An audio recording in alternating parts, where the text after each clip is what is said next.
Alright, good morning, people of YouTube.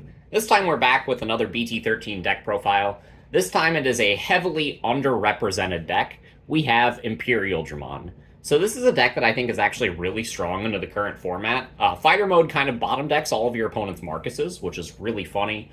And there's a lot of things that this deck actually has going for it. Since you have jamming and you can clear a bunch of security really quickly, you have a really good matchup against Royal Knights. Belphemon has a hard time discarding enough cards to keep you at bay. And it's just really fun. This is a really good archetype that I've always enjoyed playing. So if you guys like this kind of content, make sure you guys like and subscribe. And without further ado, we'll go ahead and start with the Digitama. So I got 4 copies of the Bt12 Demi-Vmon, which lets you draw a bunch of cards really consistently because you're always having a green card in play. I think this is better than the jamming Demi-Vmon because sometimes I will just evolve a Wormmon on this in the back and then hard slam like a Searcher, and then promote the Wormmon and swing with it and draw a free card off of that. So this card is really good at helping you get some early draws in the early game, as well as drawing you into some better pieces in the mid game. So that is it for the level 2s. For the level 3s, we got 4 copies of the Searcher Vmon and 4 copies of the Searcher Wormmon from Bt12. Being Searchers is absolutely incredible. Fun fact, these are the only cards in the game that can grab your Imperialdramon Paladin mode that are in archetypes, so that's pretty funny.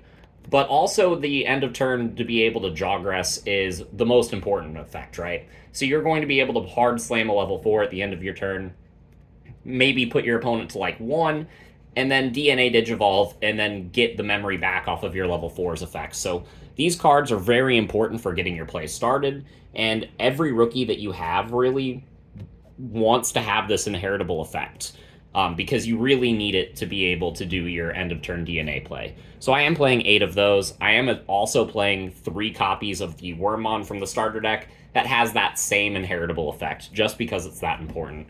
So playing 11 rookies with that inheritable, I am playing 1 more. I'm deciding to play the 1 EX1 Vmon, and the reason for this is because it combos really well with the Imperialdramon, it combos really well with the Imperialdramon Dragon mode, and sometimes it can help us squeak out some extra memories to get some extra play. So I do like this card as a 1-of, but it is definitely the most cuttable rookie in the deck.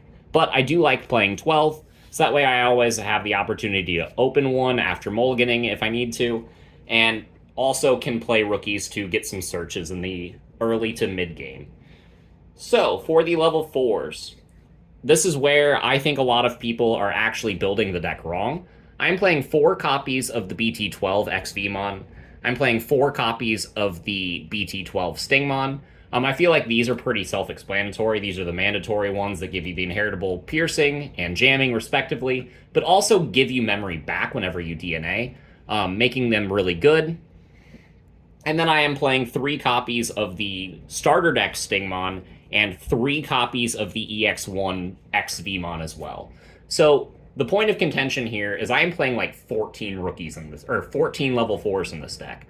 I notice a lot of Imperialdramon players play standard ratios and go like 11 to 13, and if you do that, you won't see these cards enough to be able to consistently DNA.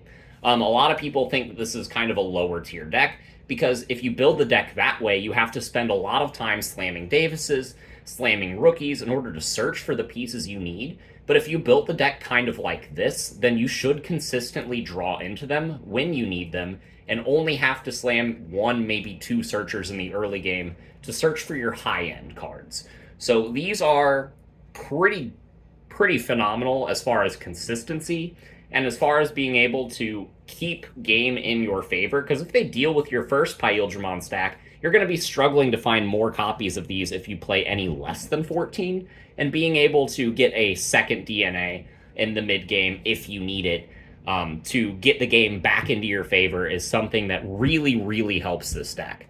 So doing it this way makes it so that your Imperialdramon will always have jamming, because all of my XVmons have the inheritable effect of jamming. And playing this EX1 XVmon as well can help you squeak out some extra damage. Like if this is the one that you evolve in your raising area and then promote it, swing for free with jamming off of this, and then slam one of these Stingmons to end your turn. End of turn DNA, maybe you're getting a memory back off of this Stingmon to go into the Imperialdramon to keep it your turn, and then you're getting 2 more checks with jamming. So this card is absolutely phenomenal, and this Stingmon lets you draw a bunch of cards However, this is the card that you want to avoid playing if you're going up against Mirage Galgamon, because this card will trigger all of their effects. So this card is great at refilling your hand, and these are the best level 4s that I feel like I could be playing for this package in order to facilitate consistent DNAs in my early game. So for the level 5s, I'm playing 4 copies of the Imperialdramon that gets 2 swings, because this is fantastic. It also bottom decks small bodies. The point of this deck is to beat your opponent before they really know what hit them, and if they try to establish a game plan to like work around this, then you have cards like this Imperialdramon from Bt12, which I am playing 3 of, to strip a bunch of their sources and then possibly go into the fighter mode to put it on the bottom of the deck. So this is absolutely fantastic. I do really like this kind of split. This one also lets me gain memory back as an inheritable effect, and again, it just stuns a bunch of cards, making it so that way if my opponent is trying to like counteract my aggression and try to put me on the back foot, I can immediately respond to them with this Imperialdramon and then go into some really cool dragon mode plays. So I am playing those 7 level 5s, and I'm playing one more. I'm playing the single copy of the starter deck Dinobemon, because this card is very good against single tower decks.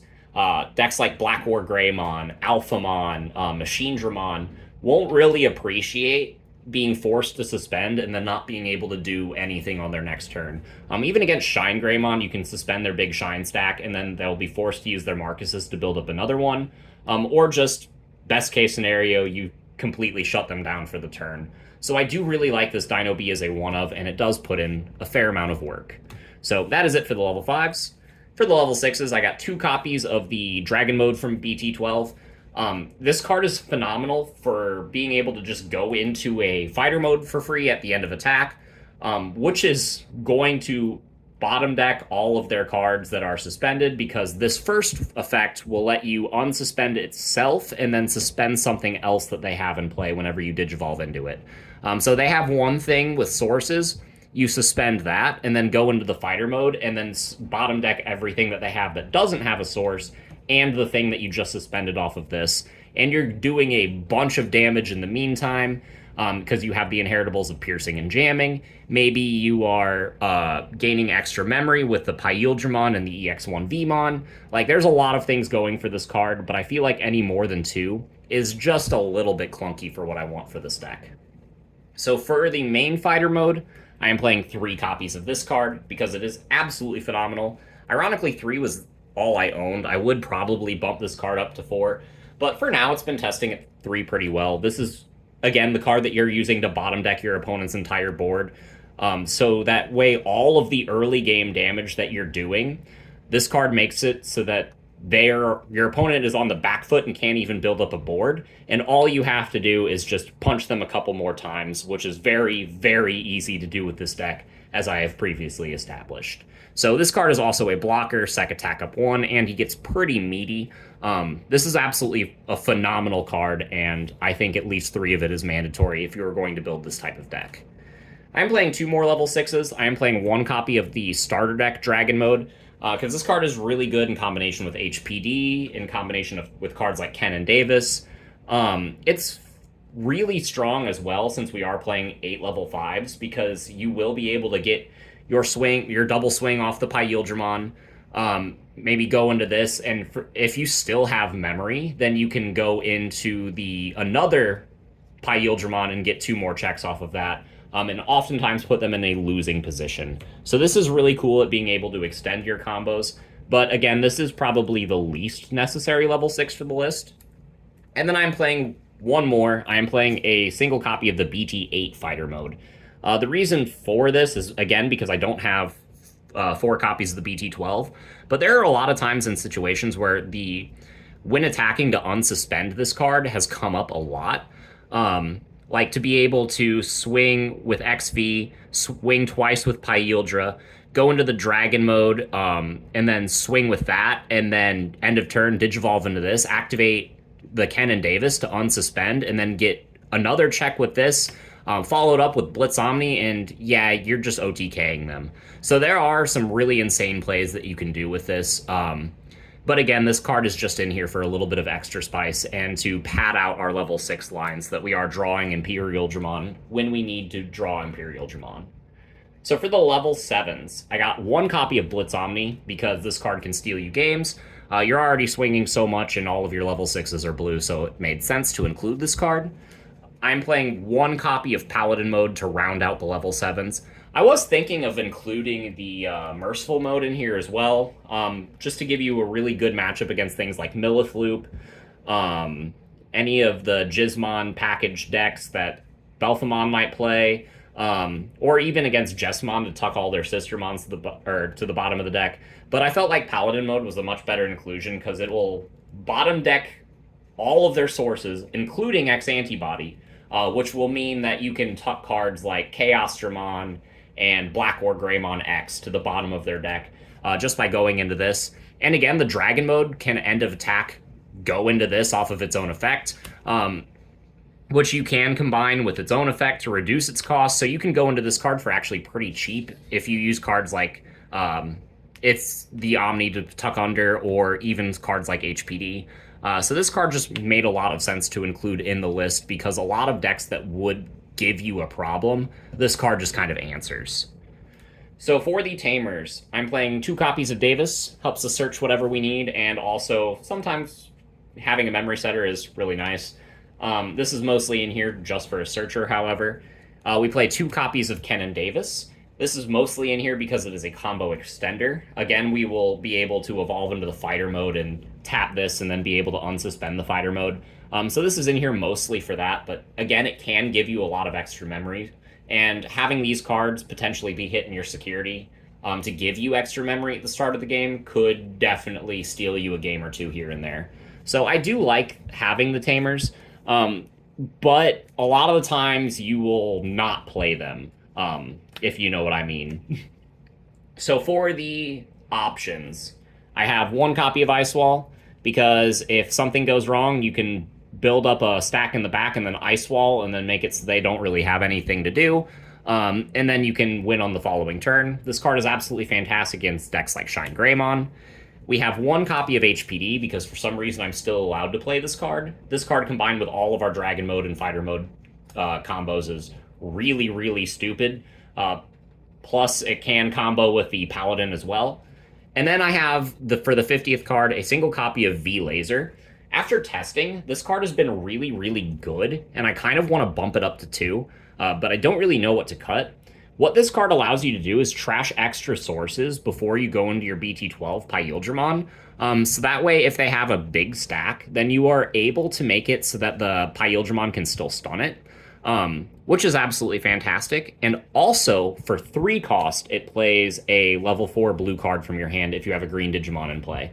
So if you have the EX1 XVmon, this card saves you 2 memory. If you have the BT12 XVmon, this card still saves you 1 memory. So in a lot of situations, it's just better than Hammer Spark because it would net you more value. And it's a good security effect. So this card has a lot of things going for it. I initially wrote it off whenever I was first opening BT12 and opening this set. Ironically, this is a BT13 deck profile with no BT13 cards. So take that for what it is. But this card is absolutely fantastic at answering everything in the meta. And there's nothing really in the new set that I'd want to add. So I think Imperialdramon is a tried and true deck and will continue to be good for a very long time. And only gets better whenever we get more support. So let me know what you guys think let me know what you guys think in the comments down below, and we will see you guys all in the next video. Bye, everyone.